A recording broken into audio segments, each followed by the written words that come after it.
Hey, you want to watch some TV or something? Skip it. Well, I'm getting ready to watch a video. Really? What? Nothing but foul language and toilet humor. I'm disgusted and repulsed and I can't look away. I need these things! I need these things! Tell me, do you want to go? We're stopping on the color line. Oh, no way, Jose. This just in, go to hell! This conversation can serve no purpose anymore. Stop it! Stop it! Stop it! Stop it! Stop it! Stop it! Stop it! Hello, listeners, and welcome to a new episode of Watch Skip Plus, the movie review podcast with a lifestyle twist. I am one of your hosts, the WillDaBeast, joined by my other host, Cupcake. How are you doing today, Cupcake? I'm doing good. We have a bonus episode coming up for Sundance 2025. So hopefully that will, what I'm going to try to do is maybe release in the same day. I am aiming to try to make Friday mornings our release date. So yeah, we are Watch Skip Plus. And if you are watching us or listening to us for the first time, wherever you're doing that, please be sure to like, subscribe, follow, especially if you're on YouTube. Please definitely hit subscribe. There's even a bell notification so that you can know when we upload a new video. That way, you know, if it's late, you'll know when it's late. A big shout out to our listeners that made companion episode, like our most listened to episode on YouTube. So our YouTube listeners, thanks for doing what you're doing. That was pretty awesome seeing those numbers go up. I know, right? I thank you, everybody. Let's keep it going. Leave a comment. We love to discuss stuff. You can also email us at watchskipplus@gmail.com. All of that. Mike, what are we reviewing this week? Okay, we are reviewing the romantic comedy slasher movie called Heart Eyes. All right, so I guess here we go. Heart Eyes. This film is from Spyglass Entertainment Media Group, Spyglass something, whatever. It's called Spyglass, folks. But they have the rights to Scream. And my understanding is that Spyglass was to do Scream 7, and attached to direct was a gentleman named Christopher Landon. We'll get to him in a bit. And then there was a firing, actually. Melissa Barrera, the actress, had voiced her opinion on the Gaza conflict. She was fired by Spyglass. And then Jenna Ortega had said, oh, well, you know, I can't shoot the film either because Wednesday or whatever. Scheduling conflicts with Wednesday. It came out that she might have asked for bigger compensation. And they were like, no. And she said, I'm out. And then poor Christopher Landon said that he officially departed the project. He called it his dream turned nightmare, which really sad, really, really sad. But I thought Christopher Landon directed this. So I was like, hey, check it out. Landon's going to direct this, and he's moving on from Scream 7. This is great. I'm happy to watch what this is. He did not direct this, actually. A gentleman named Josh Ruben directed this. I'm pretty sure you have some experience with Josh Ruben, given his filmography. Ruben is actually, first of all, let me just say his ancestry includes Polish, Jewish, and Austrian, and I just think he's so beautiful. Absolutely beautiful. You're going to have to get used to this, Mike, because it's like every actor that I talk about, I think is beautiful. But he's gorgeous. Fun. He's gorgeous. He is a comedian, so he has roots in doing sketch comedy and improv. So he often appears on shows on Dropout. I'm not quite sure what that is. I think it's like a stand-up comedy kind of thing. It might have offshooted from where he used to work, where he started collegehumor.com. He's even filmed comedy segments for like Jimmy Kimmel, etc. You may know him as an actor because he's actually appeared in a film called A Wounded Fawn, which I think I mentioned on one of our Watch Skip Plus episodes as a plus. Not entirely successful, but it is definitely an interesting horror take with kind of a feminist bent in some ways. Ruben may be known to many for a film called Scare Me, which was at Sundance. Sundance midnight premiere. Yeah. It was a buzzy horror film. And then, like many of you will hear on the Sundance episode, that we sort of bemoaned the fact that these films come into Sundance and they're really great and they're buzzy and everybody's excited about it. And then they get bought by a company and dumped onto streaming and nobody gets to see it. Now, Scare Me, mind you, was picked up by Shudder. We all love Shudder, right? That's one of the first to be a full genre horror sort of channel, and it was a Shudder exclusive. So, what did you think of that? I liked it okay. I thought it was a nice blend. I actually preferred his second film, Werewolves Within, a little bit more. Showed where he was kind of growing as a comedic horror filmmaker. So again, I liked both films. I think that they're a lot of fun.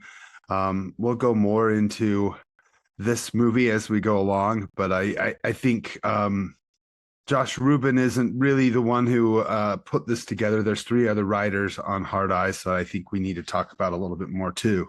Oh yeah, definitely. So just rolling back to 2021's Werewolves Within, that was a streamer. I don't think I ever remembered it ever going into the theaters, maybe briefly, like a small week berth or something. Yeah. It actually was at my Regal for 1 week. So it did have a small release, the same as Scare Me, whatever, had a quick Shudder release. Okay. Shudder usually gives a week or 2 theatrical for their films before they drop them. Got it. But Shudder, I like when they purchase a film because they put money into theatrical releases. And yeah, they've had a lot of actual success with some of their theatrical releases last year. Yeah. So Werewolves Within, Harvey Guillen is in that. Milana Weintraub, which many of you may know as the AT&T girl. She's the really pretty pale-skinned, dark-haired girl. Sam Richardson is the star. Just hysterical. I absolutely love He's funny. Within. I didn't realize that was actually based on, I think, a video game, and then it was based maybe on like a board game or something. I had no idea because I don't know. The story is just fun. It's magnificent. Before we move on to the writers, Ruben is also starring in, and I believe directing, something called The Creep Tapes, which I didn't even know existed. But this is an offshoot of films. Yeah, from Mark Duplass, Creep 2, and then this. What were you about to say? I said, I can't believe you're not on this. You're such a Duplass fan. I thought they were fun. I binged it as soon as it dropped. I think it was around Halloween time. Okay, I didn't even realize that came out. He also directed segments for Death of 2021. It was kind of like a mockumentary on Netflix. And he has a film coming up, a sci-fi horror film called Green Bank, starring Tatiana Maslany, who from Orphan Black. And then I think her name is Jasmine Savoy. She played the other Randy Meek's twin daughter in Scream 5 and 6. Funny connection there because Mason Gooding was in the Scream films as well. Okay, let's get to our writers. So our first writer we have is Philip Murphy. He has only written 2 things, this one and then Hitman's Wife's Bodyguard. So I don't know if he's starting on the right foot at this point. We're not going to hold him against him. I have an opinion about Hitman's Wife's Bodyguard and how wretched and trashy it was. But anyway, our next writer is Christopher Landon. And we had mentioned him before because he was attached to direct Scream 7. Obviously, he is a horror genre director. So we know him from things like Freaky, which is absolutely amazing. I missed it in the theaters. I saw it on Max, loved it. He also directed Happy Death Day, and then its sequel, Happy Death Day to You. Scout's Guide to the Zombie Apocalypse, Yes. which I have been screaming from the top of my lungs, is a hysterical film. I revisit that. I mean, I don't know. When you think about a zombie apocalypse movie, you don't think about like trampoline stunts and like just wackiness and like being bitten in the ass or whatever. Like that movie was so much fun. I saw it in the theaters and just fell in love with it. I don't know why it wasn't a bigger success. And then We Have a Ghost, which, yeah, we're just going to leave that at that. Not good. And then coincidentally, his spec script for Disturbia actually kind of put him on the map as a screenwriter, but he also was very instrumental in the entire Paranormal Activity horror series. He directed the one, the marked ones, which I think ones. was that number 5. I don't know. Yeah, I kind of liked it. It's when they started like jumping through portals through time. I kind of liked that a little bit. Yeah, it was kind of so I think that followed. Did that follow Ghost Dimension? Maybe. I don't know. I think it was before Ghost, but maybe it was after. Whatever. It's all paranormal. But Michael Landon, what I love about him is that he is openly gay. Christopher Landon. And he's openly gay. So he had written Another Day in Paradise, which is actually not a bad film. And then he came out publicly and he was like, I know this is going to do my career, but I don't care. Because if you don't want me on your list because I'm gay, I don't want to be on the list. So love that guy, love him. And he is the son of Michael Landon, Little House on the Prairie. That was like my big thing. I Was a Teenage Werewolf. You know, Michael Landon, just amazing. He died, unfortunately, of pancreatic cancer. And then our other writer is Michael Kennedy, and he has worked on Freaky, and then something called Time Cut. Not good. It was a Netflix original. Yeah, the summary of it about a woman who time travels to 2023 to prevent a mass killer from killing her sister sounds a lot like Totally Killer and another time travel film. Oh, It's a Wonderful Knife, which Michael Kennedy also wrote. happened to have written. So anyway, but Kennedy and Landon are often associated with gay horror, and It's a Wonderful Knife, which I saw as a preview, not entirely successful, but fun. That got a 35th GLAAD Media Award for Outstanding Film Wide Release. So GLAAD is the Gay Lesbian Anti-Defamation League. Yeah. Okay. Yep, you got it. Stephen Murphy, he is our cinematographer. He is from Ireland, Dublin, Ireland. Sorry, let me flip that around. He is in the ISC and the BSC. So those are the British and Irish Cinematographer Society, as well as the ASC. He's mainly done British television. So things like Line of Duty, if you've ever seen that, it's actually pretty damn good. Death and Nightingales, The Moonstone. He has shot a number of television series in the States. So I'm looking at 6 episodes on Atlanta, 2 episodes on The Tourist. Don't sleep on that. That's the one with the 50 Shades of Grey guy, Jamie Dornan. Mr. and Mrs. Smith, which was actually pretty damn good. I don't know why people don't talk about it. That's the Prime series, not the Jolie Brad Pitt thing. And then, of course, this. And our music is by Jay Wadley, who is based in New York. And he is primarily known for scoring I'm Thinking of Ending Things, as well as being in the music department of other movies like Shyamalan's Old. He just scored The Wedding Banquet, which I didn't even realize was being rebooted. And then maybe I was kind of like, I don't know about this when I found out Bowen Yang was in it, but I don't know. I hear it's really good. You didn't catch it at Sundance, did you? No, nope, okay. I did not. Yeah. I just don't know how you can top Annalie's Wedding Banquet. So hopefully they take it in a different direction. But he has also scored things like Hulu's series Tell Me Lies, Fire Island. Didn't that star Bowen Yang? Maybe. And the Apple Plus series Swan Song. So on to you with the cast, and then we're gonna jump into our spoiler-free review of whatever this movie's called.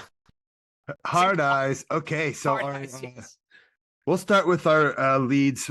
I'll go ahead and start with who I thought was the charmer in this, with Mason Gooding. First time I saw him was in Scream 5 and then in Scream 6. dude is just kind of taken by waves. I know my oldest daughter thinks he's really attractive. He's super good looking guy, has a lot of charm. He has a smile to die for. He's really quite talented. He had a small role in Fall, as well as a Netflix movie called Let It Snow. Dude's really quite talented. I mean, he's been in lots of other stuff. He showed up in Y2K as well. Again, he's really funny. He has just so much charm for a young actor. I think we're seeing him at the beginning of his stock just rising right up. And speaking of stock, his dad is one Cuba Gooding Jr. Yep. So there you go. That's Cuba where the good Gooding, looks son. and charm comes from. Yep. For sure. Next, we're going to go with the other lead, Olivia Holt. She started out as a Disney princess in a TV show called Kicking It. My oldest kids, I think, watched that a little bit back, probably 2010s. Early 2010s. Also, she ended up doing a lot of TV with Freeform. She did a couple of Marvel, Disney shows, Cloak and Dagger, and something called The Runaways. Recently, a show on Peacock called Laid. Going back to Totally Killer, she had a small role in Totally Killer, as well as Freeform's Cruel Summer. So again, a lot of teenage dramas, a lot of teeny bopper stuff. I think this is kind of her first graduation from TV and small screen stuff into something bigger. I thought that she was actually quite good in this and really charming as like a Kate Hudson type. Oh my God. It's so funny you mentioned that because first of all, she looks a lot like a coworker of mine. So I was like, Nina, I found your Hollywood doppelganger. And of course, it's always like kind of like, let me check out this comparison, right? But she's gorgeous. And looking at her face, she reminded me of like Kate Hudson and Jennifer Lopez. If they had a baby, the child would be Olivia Holt. But she is just, I mean, you talk about falling in love with Cuba Gooding in this. I fell in love with her. I may have to go back and watch Cloak and Dagger because I read the comics, like I was obsessed with Cloak and Dagger. And I never watched the show, but now I'm going to. Anyway, who else we got next? Going back to her really quick, I thought that she looked like Cameron Diaz meets Julia Stiles is kind of who I thought she looked like if you combine them into one. I like it. Maybe we shove them all into the Brundlefly machine and we get Olivia Holt. Yep. Next, we've got Devon Sawa, who plays Detective Zeke Hobbs.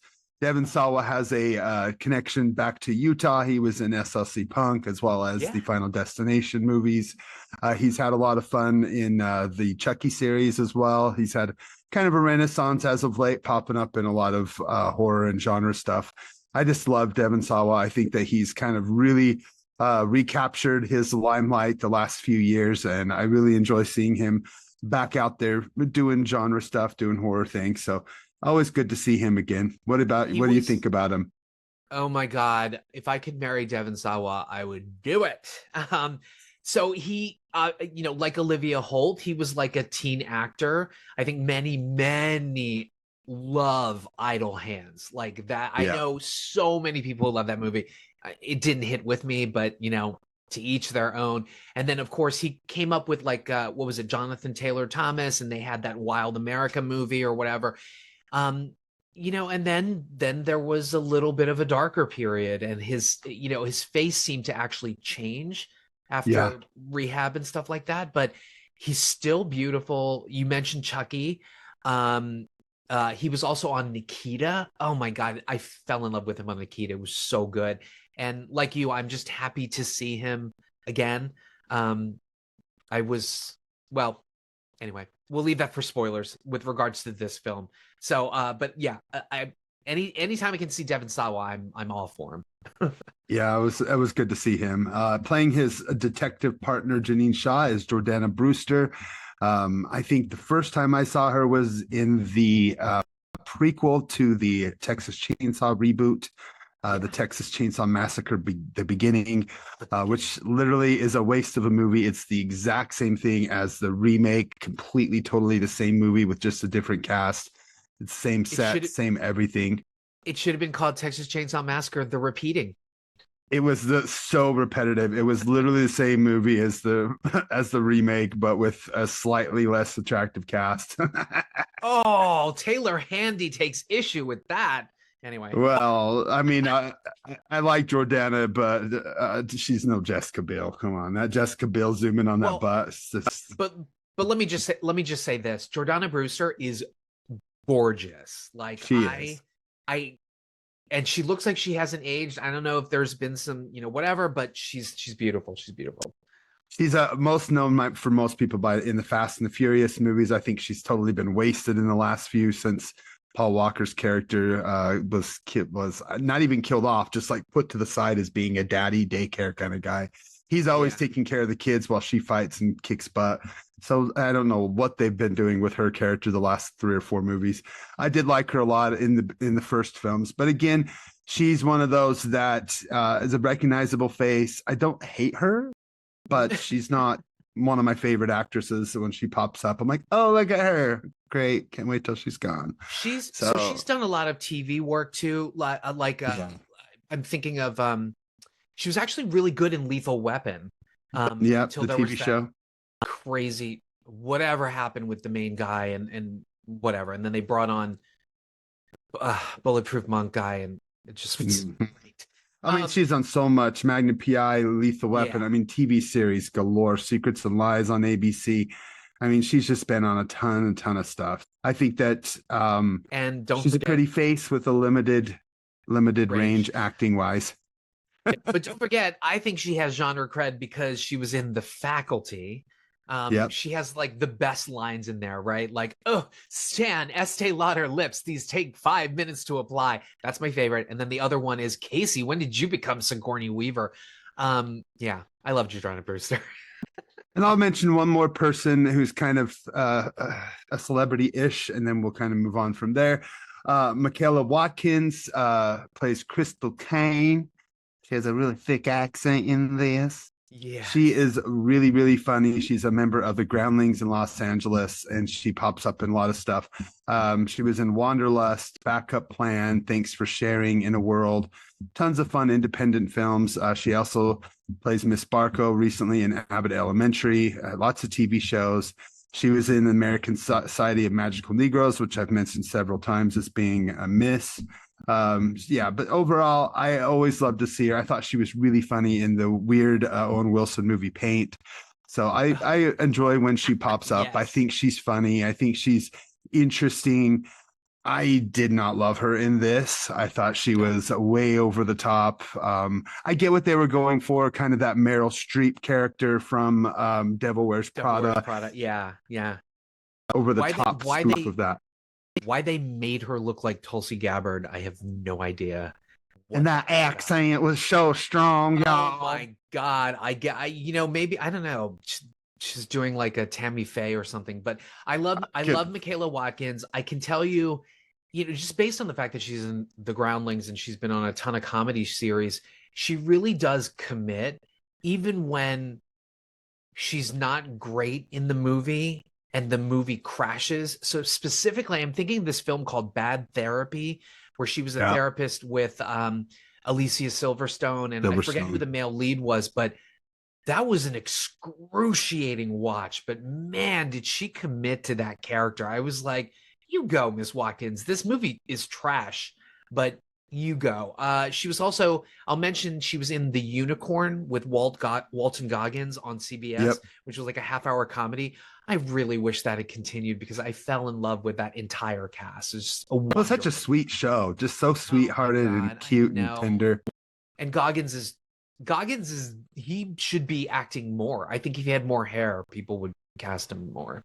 So yeah, that's my thoughts. Anyway, he's too stuck in the Danny McBride machine. He just keeps pumping stuff out with Danny and Co. And I think we have a new season of Righteous Gemstones, where he plays Big Baby Bobby Billy Bobby Baby, whatever he calls himself. Baby Bobby Billy Bobby Bonkers, whatever. Lord, actually, who's the man I'm in love with, who I just think is beautiful, and I'm ready Which one? Run to Kentucky and stalk him. Sturgill Simpson.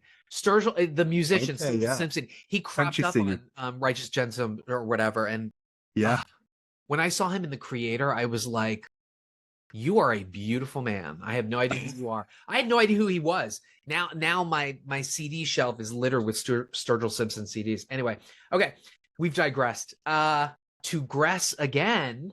Let's start let's get to the review. Free thoughts. How about you? Okay, I'll start. This should have been right up my alley. I was so excited for this. I love a good horror comedy, but I'm not a rom-com guy. And this movie really mires itself in rom-com cliches to the point that it doesn't give a shit about the horror. It so much wants to be a rom-com spoof that the horror stuff is just kind of shoved in there. I love the horror stuff. I love the look of the villain. We'll get into it, but I hated the reveal. To me, this is not a good movie. I wanted to like it a lot more. You felt like it was a squandered sort of opportunity, yeah? Yeah. Again, the trailers play this out to be a horror film on Valentine's Day. This is very much a meet cute early 2000s rom-com that just happens to have a killer that floats around in between meet cute scenes. Instead of being a horror movie that flirts around with the rom-com scenes. So it's very much in that let's spoof rom-coms, let's throw in every cliche of the rom-coms. Yeah, it was not for me. Unfortunately, again, the lead cast, the two leads are just a bright spot, but I blame 100% this on the writing. 3 people in the pot don't know what they were doing. Cool always concept. A disaster, right? With 3 people. Too many writers, 3 writers. You could tell throughout the movie that it's just not well written.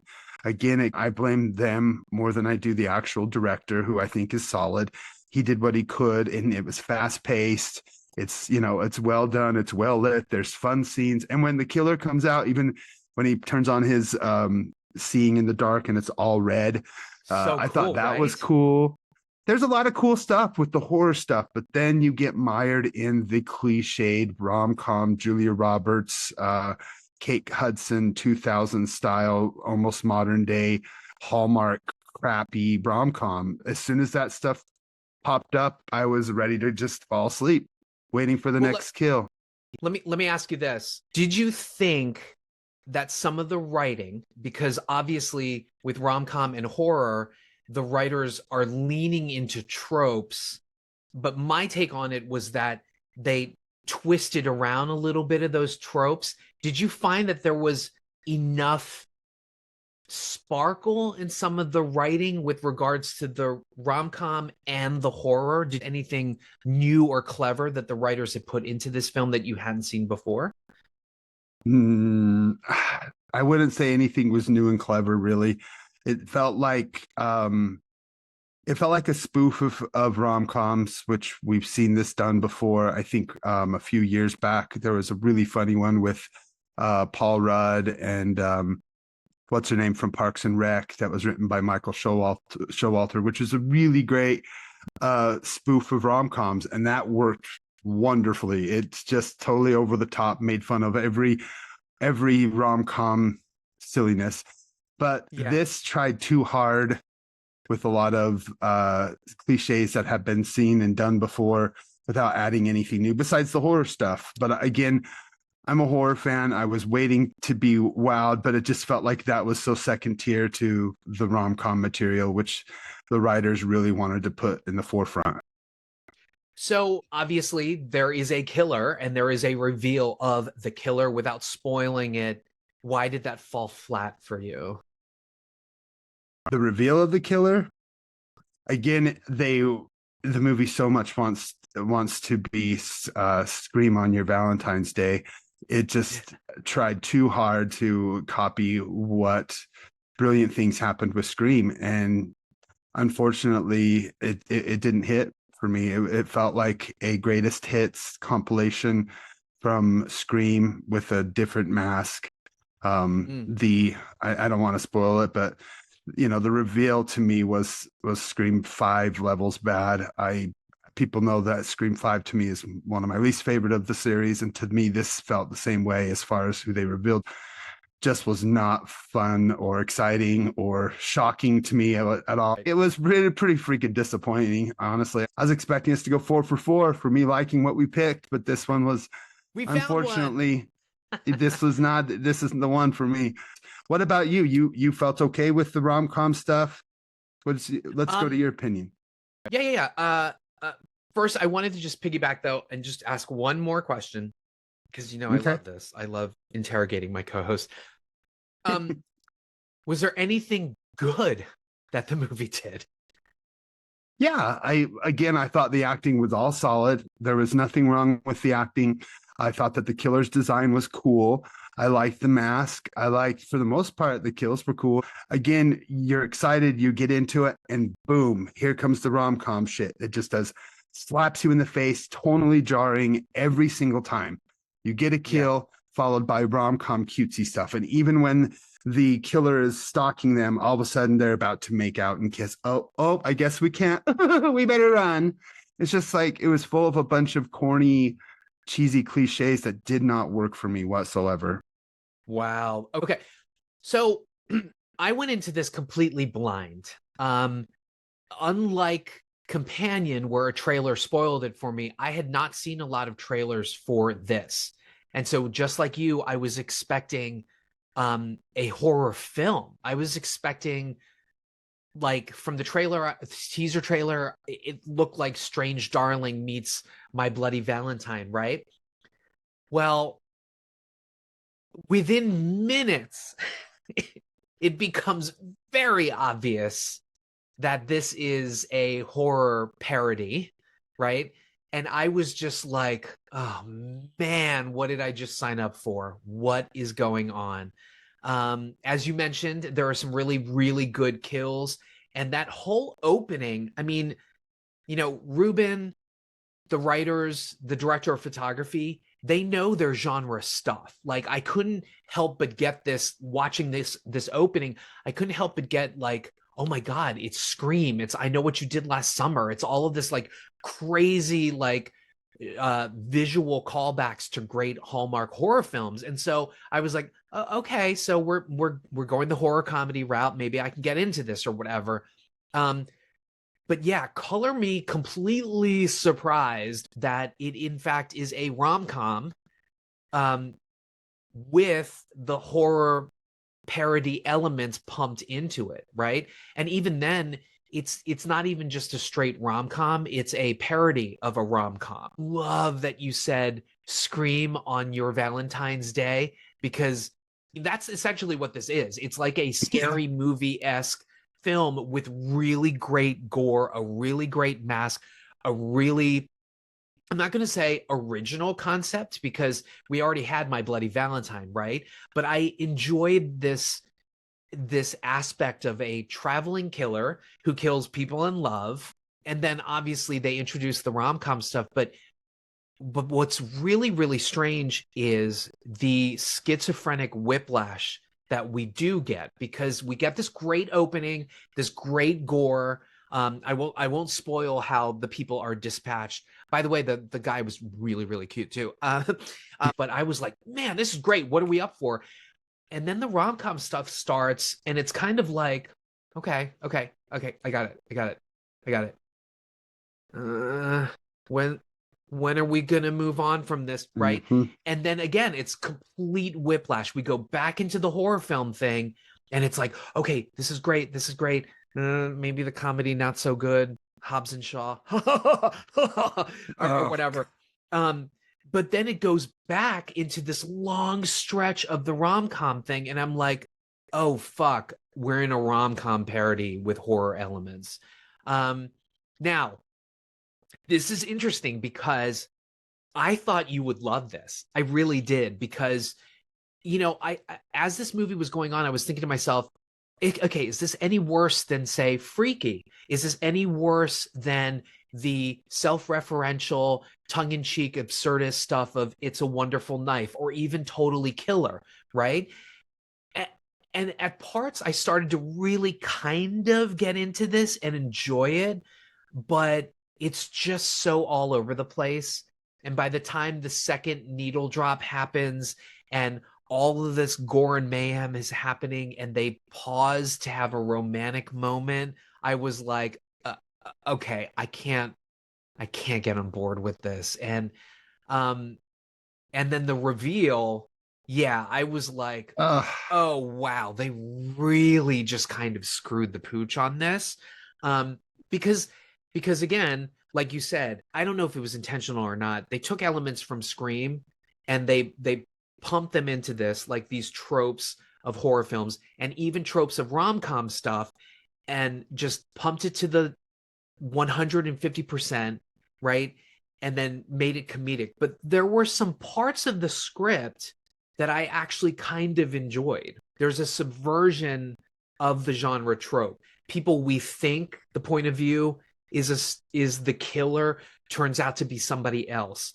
The rom-com situation, you know, this whole like tete-a-tete, like, oh, you can't read me this and that or whatever. And then suddenly it just ends. He walks away. And I'm like, okay, I haven't seen that before. So there were little things in the screenplay that I was like, okay, that's clever. Go with that. But they don't do it enough. And it's a good-looking movie. And Olivia Holt is so engaging. This is where you and I divert, though. Mason Gooding. You didn't like him. The blandest of bland milquetoast actors I think I have ever seen. I wanted him to die. I just get rid of him. Like, he had no charm to me whatsoever. I didn't want to sleep with him. I didn't want the two of them to get together. Wow. I didn't want Mason Gooding should just stop. I'm just kidding. That's mean. But I wasn't impressed with him in the Scream films, and this ain't doing it for me either. I wouldn't kick him out of bed, but he is so bland, he almost ruined the movie. Really. He almost ruined the movie. So unfortunately, you're right. It is a big disappointment.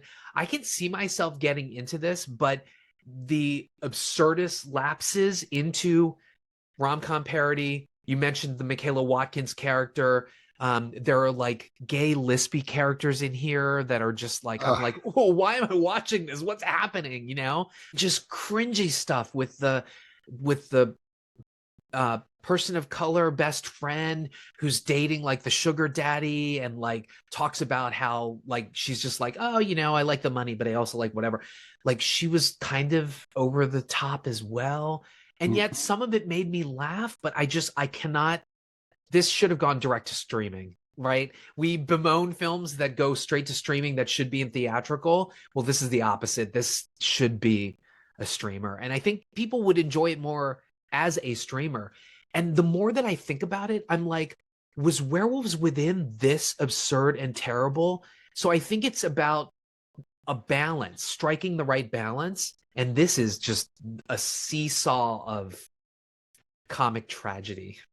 Yeah. And there's moments that are cool. Like, I like the whole where they're getting stalked by the killers, but they're not really a couple and they're not really in love. So you know, they're coming after her and she's like, we're not even in love. Why? We're not a couple. Stop. That was cool. That was stuff that I hadn't seen before. And in a way, I wish they were obviously trying to lean into it, but it just was, somebody should have gone in here and chopped this shit up and edited it better and made it just right and to the point and more like Freaky rather than, you know, whatever we got. Yeah. So Freaky didn't have tonal jumps. It was what it was throughout. It wasn't trying to jump between the comedy and the horror aspects. It was a straight, solid horror comedy throughout. Yeah. This was tonally a mess because when the horror stuff came in, they literally changed the music. They changed the look of it. The movie became much darker. Boom, we're in horror land. And then screech, boom, slap you in the face with rom-com tropes. And it becomes brighter instantly when the killer is gone.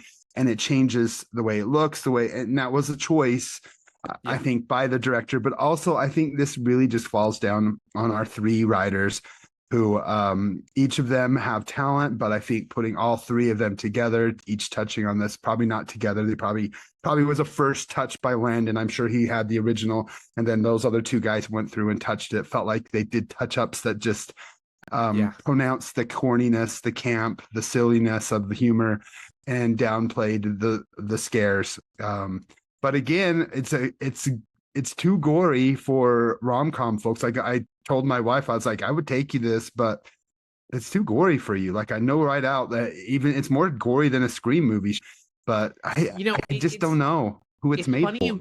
It's funny you mentioned the tone because it is odd to see this kind of level of gore and violence, but played in a comedic aspect. And so I think if you don't necessarily have a problem with that, you won't mind this film, but it became clearly obvious it's one movie and not another. And that's a shame because that mask and the killer and the little hearts carved on the knives and the crossbow stuff, the gadgetry, it's kind of cool. I wish they had gone with a straight horror film a la My Bloody Valentine. By the way, rebooted by Todd Farmer and Patrick Lussier. I love you guys. Thank you.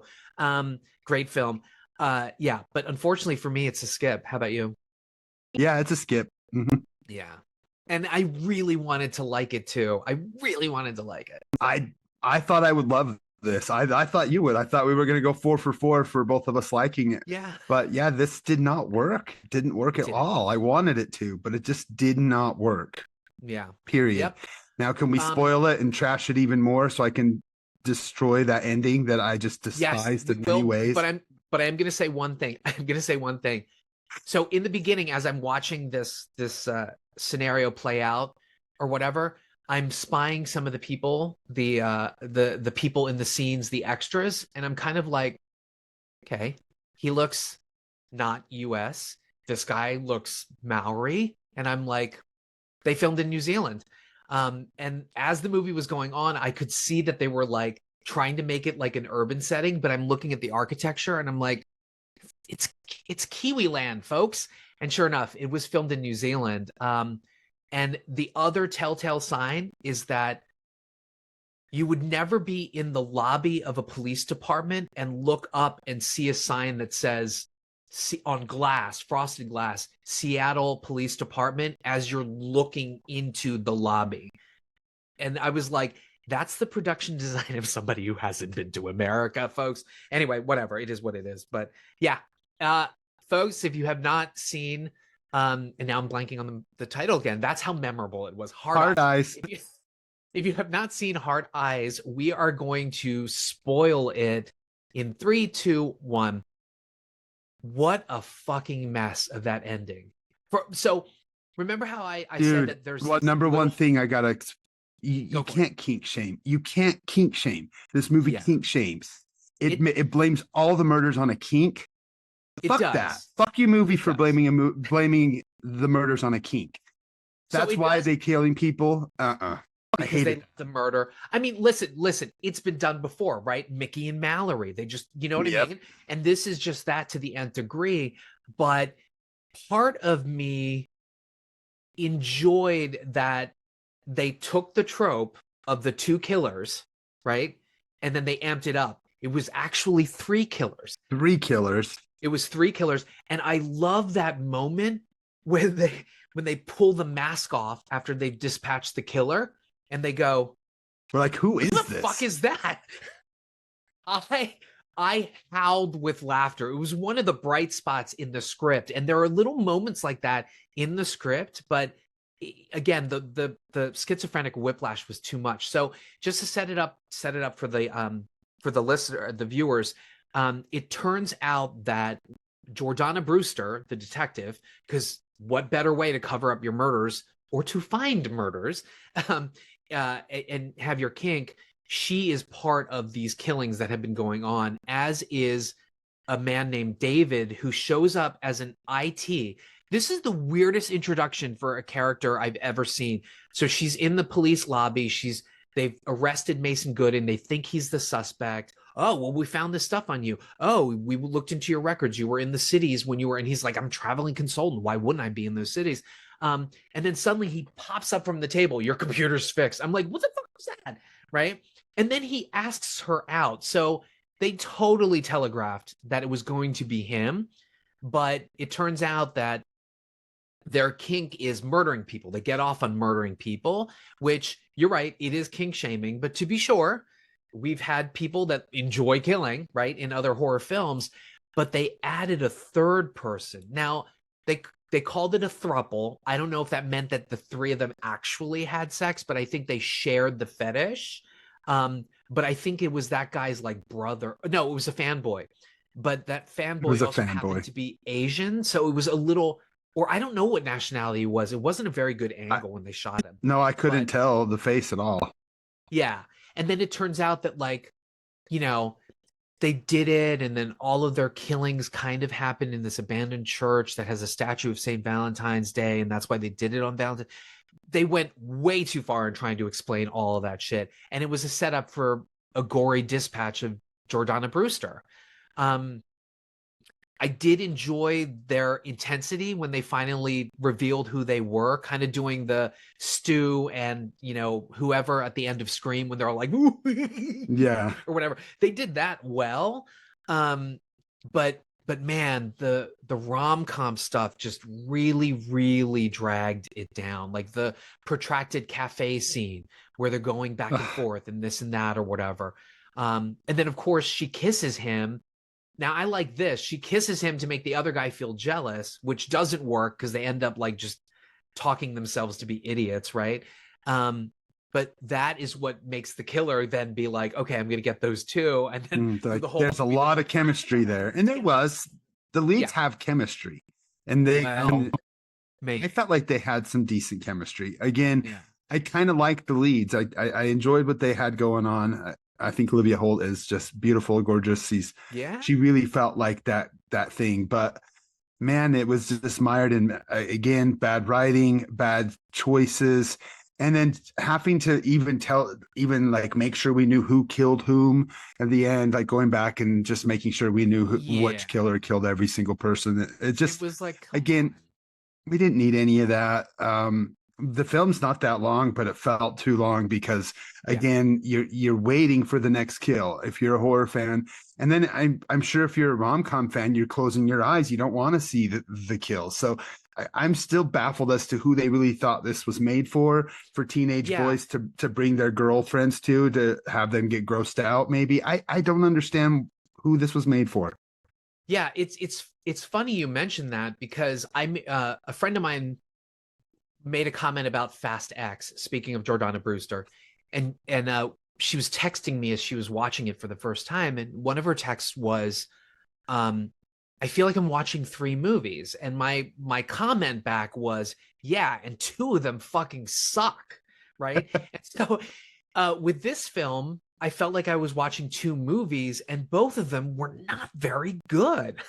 I mean, there's a good concept of a killer, but even the horror elements were kind of like, you know, it reminded me of that Valentine movie, which just was all gory kills and no substance. And even that reveal was awful.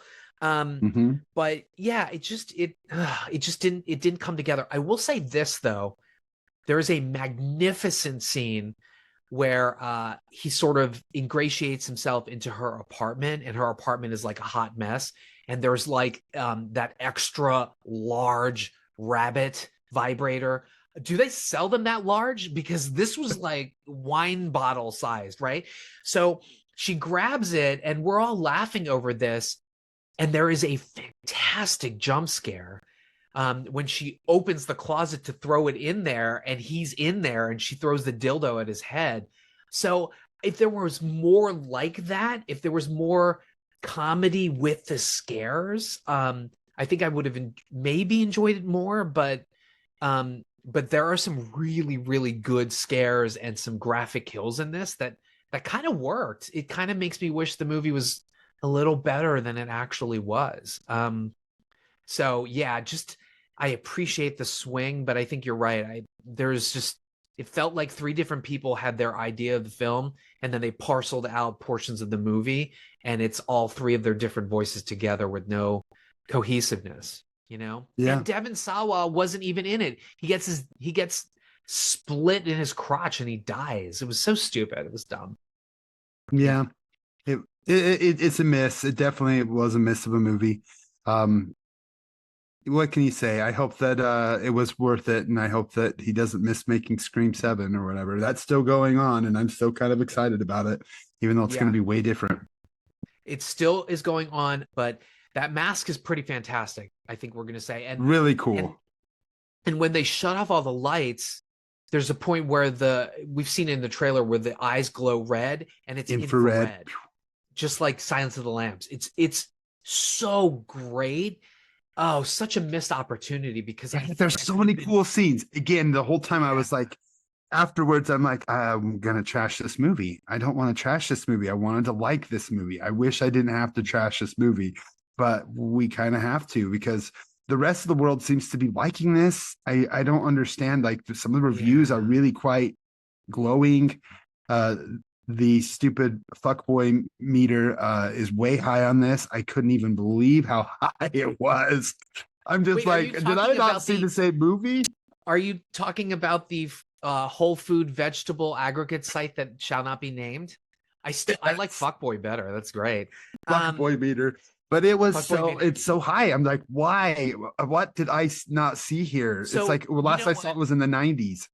I think those are the fans of Happy Death Day, of Totally Killer, of Freaky, because it tries to match that tone, but it fails. It just doesn't. Those are all great, but this was not. It doesn't strike that balance. Yeah, it's real. It's kind of sad.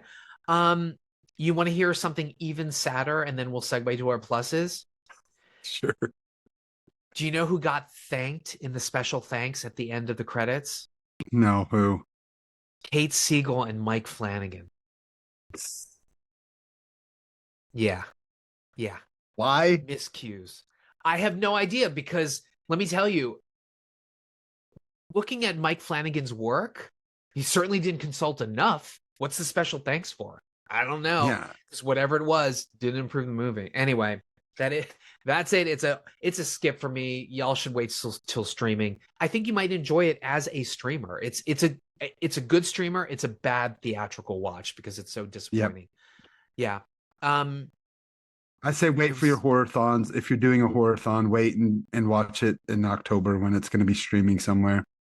Yeah. It'll be streaming soon. Mark my words. All right, so we've got some pluses. I'll start with you, Mike. What's your plus for this week? Okay, so my plus, you're gonna hear a lot because my wife and I, in order to like find a medium ground of what we like to watch, because my wife is really big into reality shows, I am not. So we watch a lot of documentary series, documentary movies, and the such. So one of the things that we watched that I really liked is called An Update on Our Family. It's a really interesting documentary miniseries. Now, the problem right now with streamers is they're taking what should be a solid hour-and-a-half documentary film and bloating it into 3 or 4 episodes and stretching it out. Miserable. This should have been a hour-and-a-half movie. Instead, it's a 2-hour and 15-minute long 3-part series on HBO Max. It was an HBO original documentary series, basically about a family bloggers, and it kind of dissects what family blogging is. And here in Utah, there's a ton of them. Basically, a husband and wife. They show their kids, their life, what's going on. A lot of it has to do with, we're pregnant for the 3rd, 4th, 5th time. Watch me get pregnant. Watch what I eat. Watch how I meal plan. Watch how we discipline our children. Watch this and that and the other. And so we're seeing a lot of... I think that's problematic. I'm going to use the word problematic, that you are documenting raising your children in real time, because how much of it is performative and actually helpful? Anyway, continue. That was just my... And they're exploiting their children. So this is about a couple. I can't remember their last name, but this couple, they're kind of likable. And at first you're like, oh, these people are cute and sweet, and they have... they had 3 kids natural. And then what do? They decide, well, we better adopt, because what else can you do? So they decide to adopt a boy from China who has a lot of medical issues. And of course she goes, there's like 100 lists of 100 different ailments and disabilities. And we were okay with 99 of those 100. So we don't care what's wrong with him. We'll take him and love him.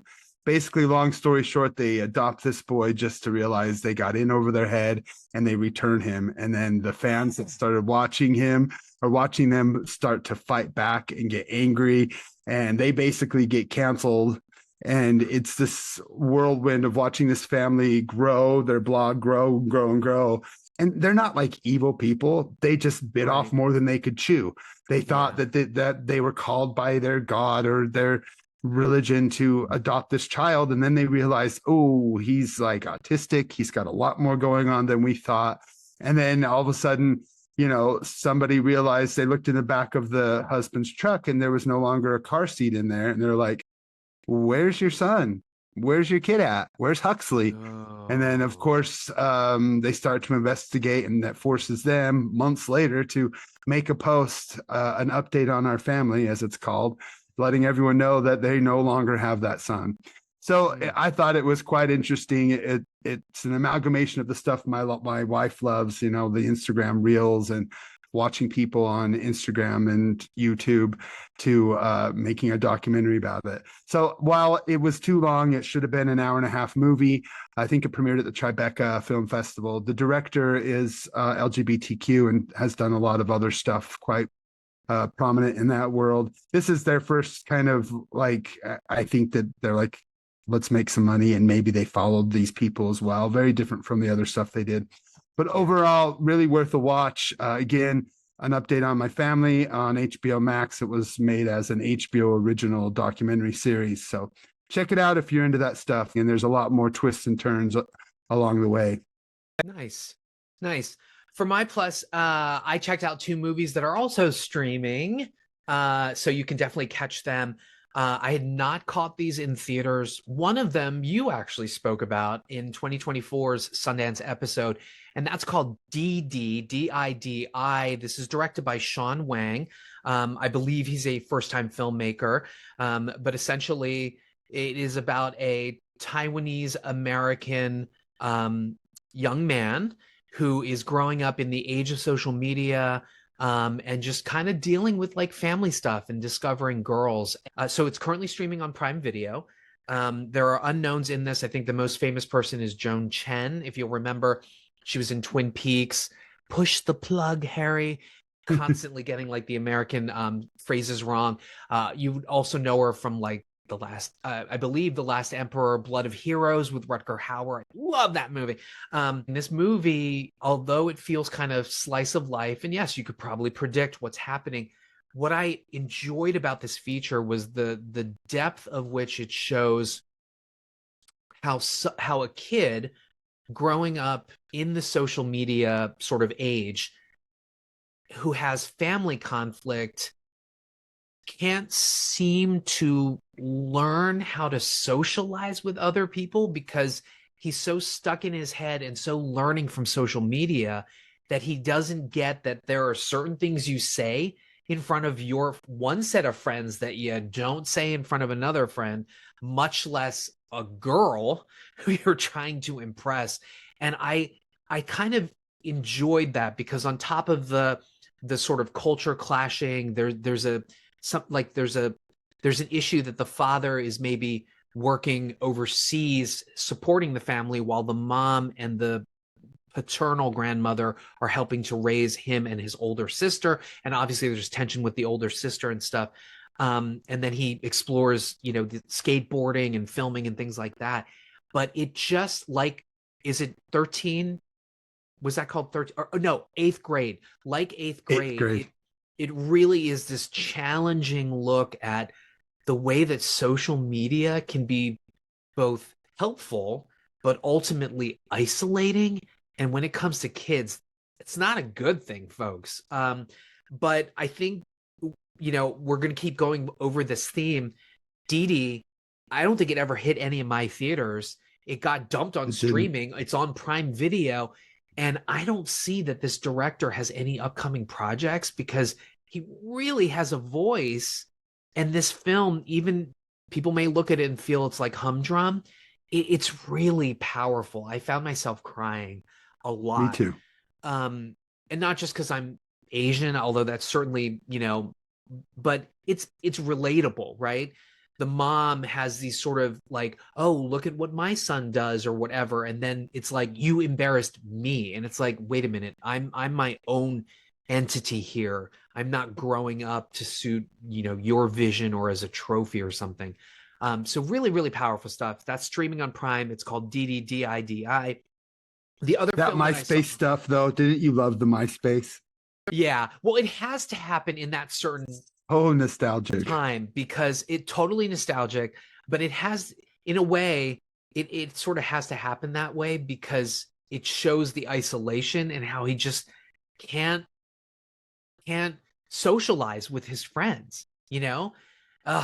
It's tough. I don't know why I did this, but then I did this as a double feature with the next film I'm going to talk about, which is We Live in Time.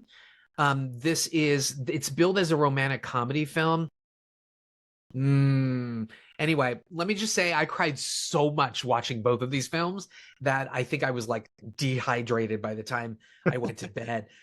So We Live in Time is directed by John Crowley. John Crowley, Irish director. He did the films Intermission and then Brooklyn, probably his most famous film. This is written by Nick Payne, who does a lot of like West End stuff, and then the BBC One series Wanderlust, not the Paul Rudd movie. But this one is interesting. It has a non-linear structure about a relationship. And so what happens is you are getting pieces of Andrew Garfield, who I'm absolutely in love with. Also, by the way, just to piggyback on a weird fetish, I saw him in his socks and barefoot more in this film than his entire filmography. So that's your thing. Check it out.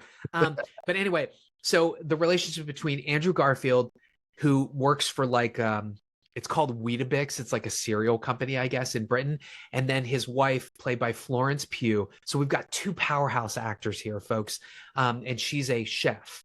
But we follow their relationship, but we see it non-linearly. And so the issue that I think a lot of people are going to have is that it's one of those, we're setting it up this way. And then later there's going to be kind of like, not a gotcha moment, but like, oh, okay, this was their motivation and why. But the way that they structure it is really, really well done. And it's just so powerfully emotional, predictable, but powerfully emotional. There are scenes here where Garfield is just looking at Pugh while she is just talking about like her life and stuff. And there's so much in that look that just says everything. And vice versa with her. There is a gut-wrenching scene where they sort of reveal to each other the secrets that they've kind of been keeping. And it destroyed me because they set it up with like scenes that you see out of chronology. And then the ending just really packs a wallop. It's so good. You have to see this streaming. It's streaming on Max. It's, oh my God. I don't know why people haven't talked about it more. Like Pugh and Garfield they are just fantastic in this. I might actually watch it again, but I feel like it's like, you remember that movie My Life with like Michael Keaton, written by Brewster Ruben, where he's dying of cancer and he records his like life so that his kid can see it when he grows up or whatever. It makes me shed tears all the time. This may be one that I have to like be in the mood to watch again, but it's fantastic. I ordered that DVD. Barefoot Garfield times. Just kidding. All right. Anyway, that's my awesome. Hey, do we know what we're reviewing next week? Probably the big one, the Captain America Red Hulk thing, probably, right? Yes. No, you're right. That's so just so everybody knows, Valentine's Day, February 14th, is actually Madam Web Day. It is now officially Madam Web Day because it'll be the 1-year anniversary this year of the release of Madam Web, released on February 14th. So it's now no longer Valentine's Day for me. It's Madam Web Day. But yeah, I think we are definitely going to do Captain America. And speaking of which, that Marvel series, Falcon and the Winter Soldier, talk about stretching 3 episodes of material into a 6-episode show, to the point where, just like Hard Eyes, I was like, what the fuck am I watching? They're talking about a ship and their father's business. I'm like, what is this? Anyway. And that one blonde lady character, why'd they bring her back? And that show frustrated me, but I did like the bits between Bucky and them, but what a frustrating show. Yeah. Oh, and Wyatt Russell. Oh my God. Love I do like Wyatt Russell. His character was a little tragic. Interested to see him in Thunderbolts. But yeah, I think we're going to do that.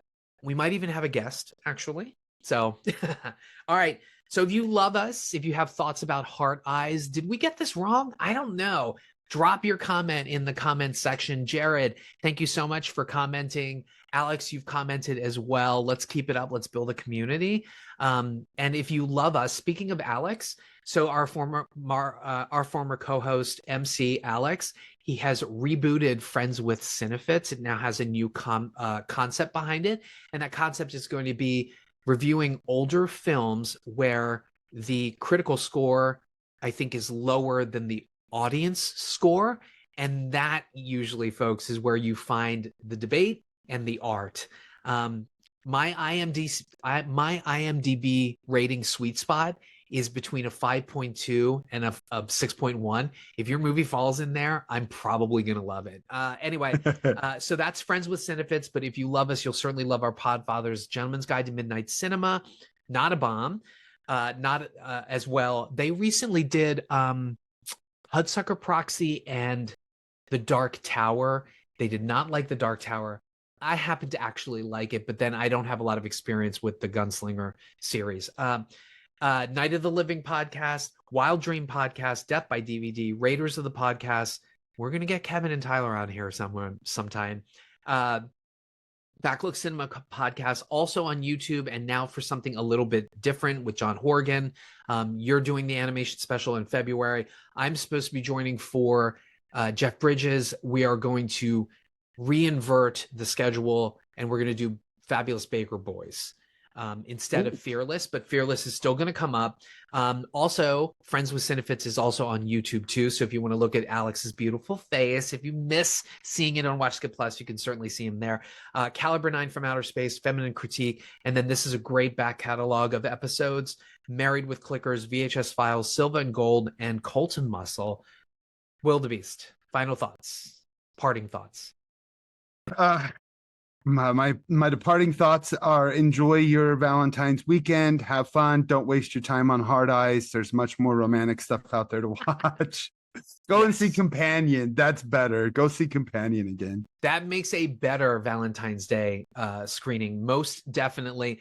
Yes, please support Exhibition. That's the reason why these great films out of film festivals get dumped onto streaming, because we're only doing the Captain Americas. We're only doing the Tom Cruises. Maybe not even that, because Mission Impossible flopped. But please support Exhibition. And remember, please be kind, be open, be vulnerable. That's where the art is. See you next week. See ya. For some Captain America, my shield. Get my shield.